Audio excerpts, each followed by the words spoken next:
السلام الله عليكم ورحمة الله وبركاته دماتنا خيارتا داونيسا فيديو عشر كان داونيسا aad baan idin salaamaya meel kastoo aad joogtaan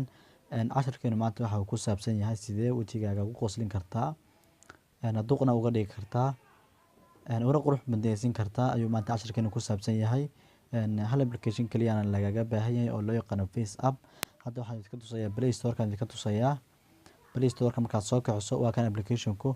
waxaad qoraysaa kaliya face app ayaad qoraysaa xagga sare ka aan ku qoray hadda face app kaliya markaad qorto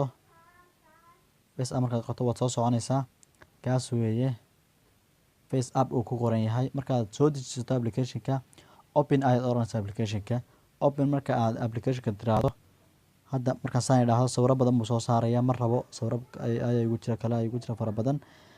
bartana waa sawirada kaliya ee faceska kaliya isagaa soo jaray automatically marka hadda waxaan dooranayaa sawir baan dooranayaa hadda sawirka geeskan dooranayaa tusaale waa wiil walaalkeen ku tusaaleynayo sawirkan ayaan hadda tusaale ku qaadanaynaa sawirkan hadda waad ujeedaan sawirkan ma qoslayo wiilku wiil weeye marka hadda waxaan ka dhigayaa inuu mid ismail ayaan ka dhigayaa oo dhoola cadeyn ayaan ka dhigayaa waad ujeedaa kana waa hot oo qofku in xoogaa yaro qoro yaro qurux badnaysiiyo kana waa only oo qofka in uu ka dhigo duq weeye waxaa kala samayn kartaa college saan oo kale aad ka dhigi kartaa ka geeska markaad taabato ismail ayaan taabanayaa kan kalena waxaan taabanayaa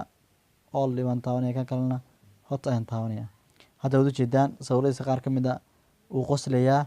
qaarna waa caadi kaasna waa oday kana uu yaro qurux badnaysiiyey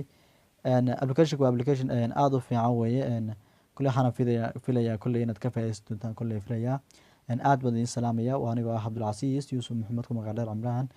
subscribe ta sheekhan yaan la ilaawin. Asalaamu calaykum waraxmatullaahi wabarakaatuh.